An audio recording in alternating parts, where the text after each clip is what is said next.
Before I get started drawing out my bowl from a board, I want to give credit where credit's due. This is the latest book I picked up on wood turning, and this Fundamentals of Segmented Wood Turning by James Rogers. Jim is a teacher and a segmented wood turner. And in chapter 7, he talks about a bowl from a board and gives a pretty detailed process on how to do it. There's certainly other ways to do it, but this was the one described in the book. And he's also got a couple of classes on the Craftsy learning station or learning channel on the internet. I'll put a link down below to that. So I said again, there's plenty of ways to do it, but I'm going to follow the what's kind of laid out in Jim's book here, and from what I saw on his on the internet. So let's go ahead and get started. Here's my board I'm going to use to make my bowl from a board. It's just a glue up of some scraps I had around the shop. Started with some mesquite in the middle, and I got a piece of walnut and some maple and bloodwood and mahogany, another piece of walnut, a little piece of ash, and a piece of cherry. Mine's symmetrical, so I got the same thing on the other side. It doesn't have to be. You can glue them up random. That actually might make the bowl a little bit more interesting, but we'll see how this one goes for my first attempt. So I glued it up. I ripped the board, sanded them down, and the finished thickness turned out to be 5/16 of an inch. They're 6 inches wide, so what I needed was a 6-inch square. So what I did was I ripped them into 6-inch pieces. Altogether I got 6 pieces. So that's what we're going to use to make up our bowl here. So now that I got the material and I know how thick it is and I know how wide it is, I can go ahead and start doing my plan. All right, now that I got my wood for my project, I can go ahead and start with my plan. Let's see, I'm gonna draw a line. This is not going to be to scale, so I'm just going to draw a line. That's going to be our center line. We'll start down here. That's going to be the base. So we'll turn this around so you can see it, and I'll try and draw it upside down. I'm not sure how it's going to work, but so this would be like the base area of our bowl. We know the pieces are 6 inches wide, so it can't be any wider than 6 inches. So if I'm drawing half the bowl, it'll be 3 inches. And this is graph paper. I'm not sure if you can see the lines on them or not, but there's 1, 2, 3 inches. So that would make a 6-inch bowl. So what I'm going to do is, and I want the base to be about 2 inches. So we're going to start there. And basically, Jim's suggestion, I think it's probably a pretty good one, is just to do something that's kind of and I'm not even going to, let me turn it around this way. Something that's kind of at a 45-degree angle. So let's see if we can go way out there. I'm not quite, nope, that's going to be too far. I got to end at that 3. I got to end at that 3 mark right there. So we'll do. So we'll draw that like that. All right, so that's going to be our shape. So if we have a piece down here, there's a solid piece, maybe 3/8 of a half an inch of some sort. And I'm just going to start drawing these things out. I'm not going to use a scale. It's going to be the scale. So if we start with the first piece, it'll be like right here. So this will be our first ring. The second one will be, let's say this will be up 1/4 of an inch, let's say, for example. But since I'm not measuring, we'll just go down like that. So that would be ring 1, 2, or A, B, or whatever you want to call them. So let's see, let's draw another one. It would be from, let's say, go here to there. Yeah. I should be using a ruler here, but I'm not. So there's another one. Let's go up a little bit more, go down, do another one. So then if we label these rings 1, 2, 3, or we could call them A, B, C, D, E, and since I have 6 pieces, we'll do F. So then we got let me label them here. So we got A, B, C, D, E, F. That's our 5 pieces. If we drew our bowl out here, let's say that's going to be that thick, 1/4 of an inch, 3/8, whatever. So we got A, B, that's our 6 boards. So now we got to go back to A again. So if we went to A, and we take another one, draw it out here, and go down to that. So we could call this one. Well, we're not going to have the whole amount because we've used the center section of the board down here. So if I take and draw from where that is up to here, this ring is going to be,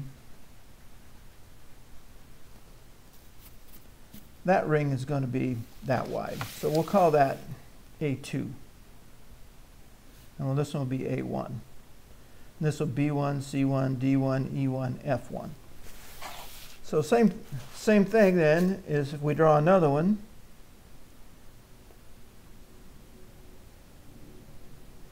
we come out, we can only go, because we've cut this B part out of the center of the board, so it would only be, our piece would be this wide.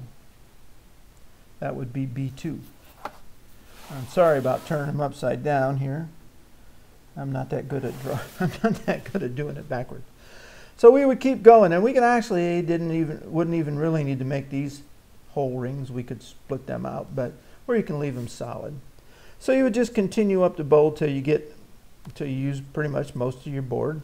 So as long as you understand the concept that if I take this section, if I have a round piece and I take A1 out of the middle, which is this one, then the A2 is going to be there, but the middle piece is gone, so I have to go up from the outside edge of that middle piece up to here, and that's as wide as the piece is going to be. It probably sounds a little confusing, but if you get Jim's book or watch his crafty thing online, like I said, I'll put a link down in the comments to that if you're interested in that. So what I've done is I've gone ahead and drawn out a bowl, and I've got, it's 6 inches wide, and I got 14 rings, a solid piece at the bottom, and this top piece is going to be a segmented ring to cover the top. Probably use walnut for the top and the bottom. So then I got A1, B1, C1, D1, F1, E1, all the way up to B3. So I'm not actually going to use all the wood in my, I'm not actually going to use all the wood that I actually have milled up, but that's all right for the first time. I don't particularly mind. So so now that I have this plan, let me show you how I lay it out on the board.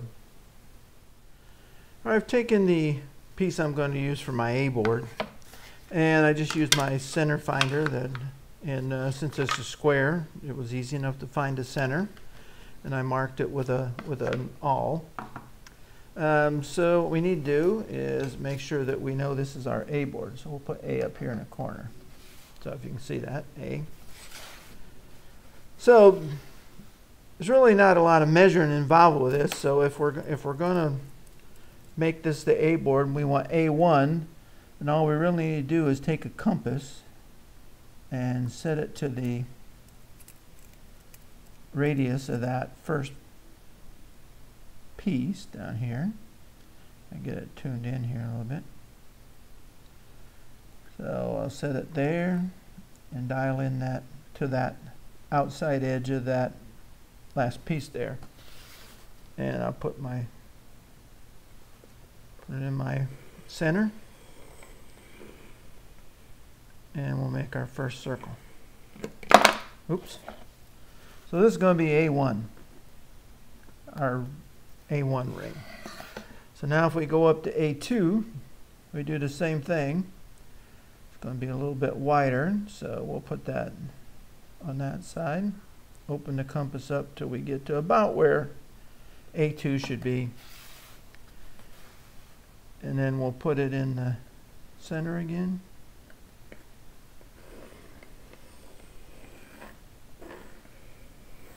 And that'll be A2. So if we go all the way up to A3, which is way up here, set it on the center line, open it up till we get to about where the outside of the ring. That would be A3.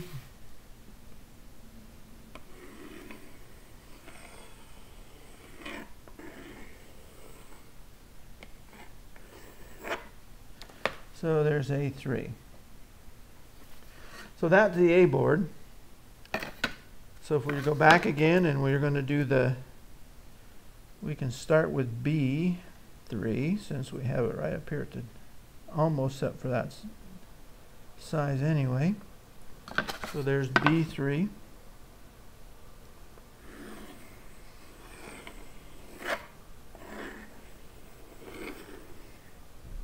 Alright, this is the B board. This is B3. And around there. Now if we go down to B2.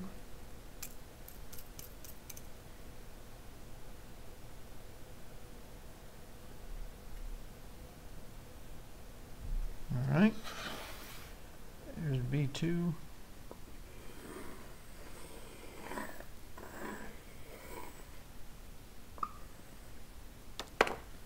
That's B2. Now the thing down in B1, I did a couple of different things. One, I didn't want to make a bunch of solid rings up to here and have to like turn all that away. So I actually made that a little bit shorter. So we'll mark the outside of that first. I can get my compass to work.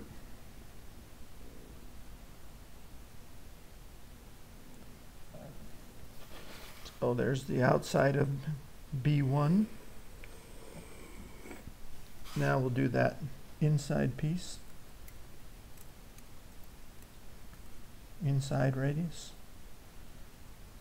Right about there.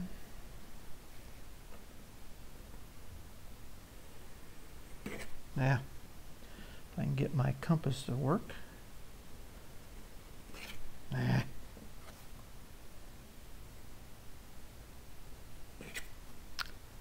Well, come on, cooperate.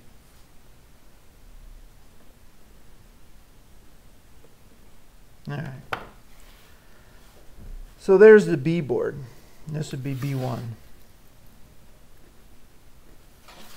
So what I'll do is I'll put these on the lathe, and then we'll start, and I'll mark the rest of the boards all the way up. Then we'll put them on the lathe, and we'll start separating these rings. Now, the only thing you really do wrong is if you start from the inside, you're pretty much out of luck, because the rest of them will be floating free after that. So the important thing is to start with the outside. I'll trim off some of this extra at the bandsaw so we're not messing with it on the lathe. And then we'll just start cutting these rings out, and then once we have those, we'll be ready to stack them up into our bowl. So I know that was a long, drawn-out explanation, so I hope you got something out of it. Like I said, I couldn't recommend any more highly Jim Rogers' book on segmented wood turning. It not only covers making a bowl from a board, but it also covers things like just segmented turning in general, making diamonds, segmented pins. So it's got some other things in it as well. So, all right, I'm going to finish marking these pieces of wood out, and then we're going to get over on the lathe and start cutting these rings loose. It's time to take our discs that we laid out and cut them into rings. I've gone into the bandsaw and I've rough cut them to the size. And I'm going to put it on this piece of MDF here and bring the tailstock up and hold it there, and then we're going to cut them out. I want them at a 45-degree angle, so just as a little visual reference, I've put a piece of tape on there at about 45 degrees. The tailstock's going to just press up against it and hold it there, but I didn't want to make a real deep dimple in there. It's deeper than I wanted it actually, but what I did was I just took a couple of flat washers and taped them together. And I'm going to put that on the live center to keep it from digging into the piece so much. So we'll just put that on there. Bring it up a little bit closer. I'll put these on there like that. If I can get them on there. Alright, and then I think I need 3 hands for this thing here. I need to get it a little bit closer. There we go. We get it close and then we'll find that center point, which is right there. And we'll just advance that up there and use a tailstock to hold that on. Get it nice and tight. Tighten everything up. So let's see, that's on there. Let's tight. Let's see how we do. Okay. So I'll do is I'll bring up the banjo and set the tool rest, and I'm going to use a 16-inch parting tool just to part these off. Let me see if everything's still in the camera the way I want it. Let me see, I may adjust it here a little bit. Bear with me while I make a couple of changes to the exposure. It got a little dark there, so we'll make a little bit of a change there. Okay, that's not bad. All right, so what I'm going to do is I'm just going to clean up this outside edge, again going in at a 45-degree angle using my little tape as a guide, and just clean up that outside edge there. So let's go ahead and do that.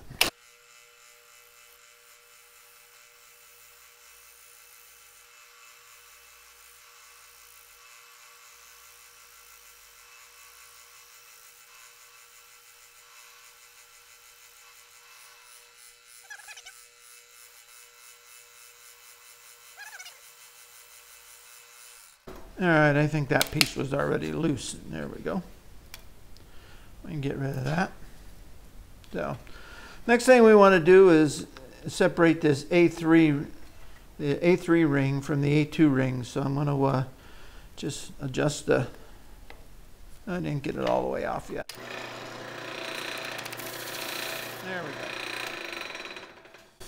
So I'll move the tool rest over a little bit, and then we'll separate this ring from that ring, and it won't fly off because we're cutting it at an angle, so when it goes loose it'll just kind of flop around there.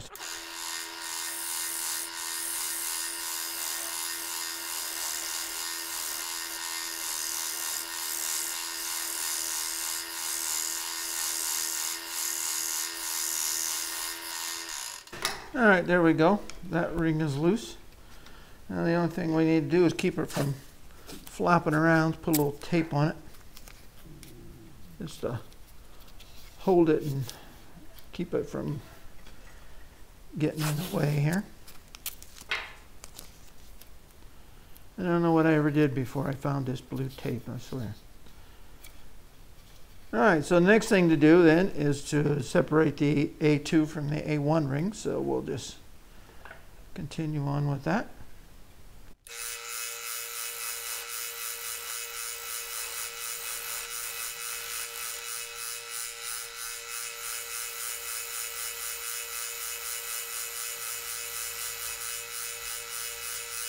And there we go. All right, let's get this off of here. Get those washers out of there. They've done their job. So let's move this out of the way. Come on.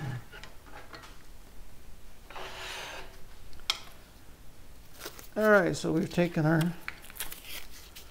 one piece and we've turned it into 3 pieces. It'll need a little cleaning up of the back. Got a little tear out there, but there's our 3 pieces. So it's A1, A2, and A3. So we'll just go ahead and do that for all the rest of the rings, and then we'll be ready to stack them up and turn them into a bow. I have a few pieces glued together. It's so narrow at the bottom of this vessel, I decided to clean up some of that lower section before I glued on any additional rings. A little easier to get down in there at this point.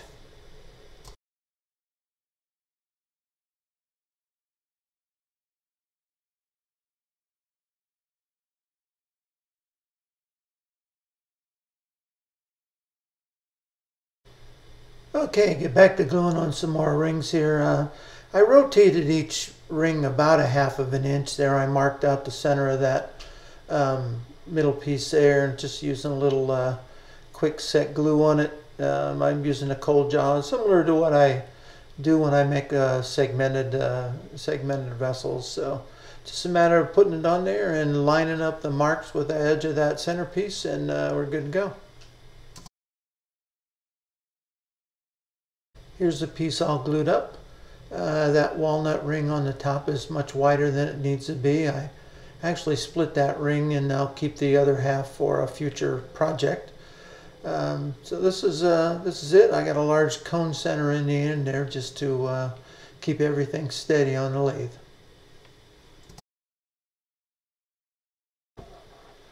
Well, after I split this top ring, which I'm going to do here in a minute, I cleaned up most of the outside of this vessel with a round nose scraper. It's not that big of a piece, and it worked pretty well for knocking off those ridges. I did use a gouge, which you'll see coming up on the base piece to shape it, but otherwise the scraper worked pretty good in the outside of this vessel.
Well, now that the outside's done, I'm going to turn my attention to the inside. I used a 3/8 inch bowl gouge, a carbide cutter, and a negative rake scraper.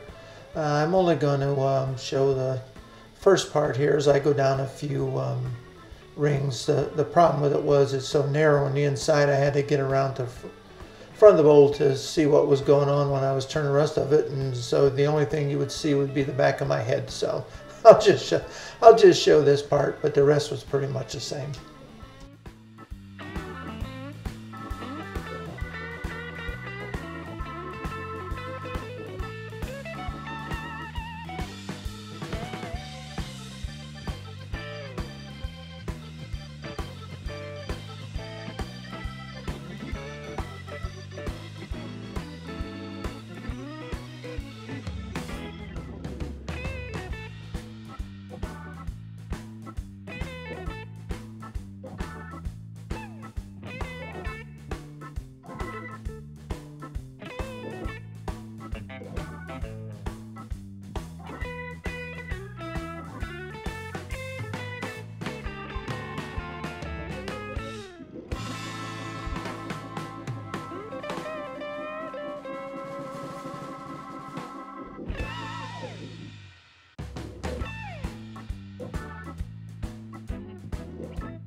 Well, I sanded the vessel up to 320 and now I'm getting ready to part it off. I parted it down to a spot where I felt comfortable, then I cut it off with a saw. And then I just used a chisel and some sandpaper to clean up the nub that was left on the bottom.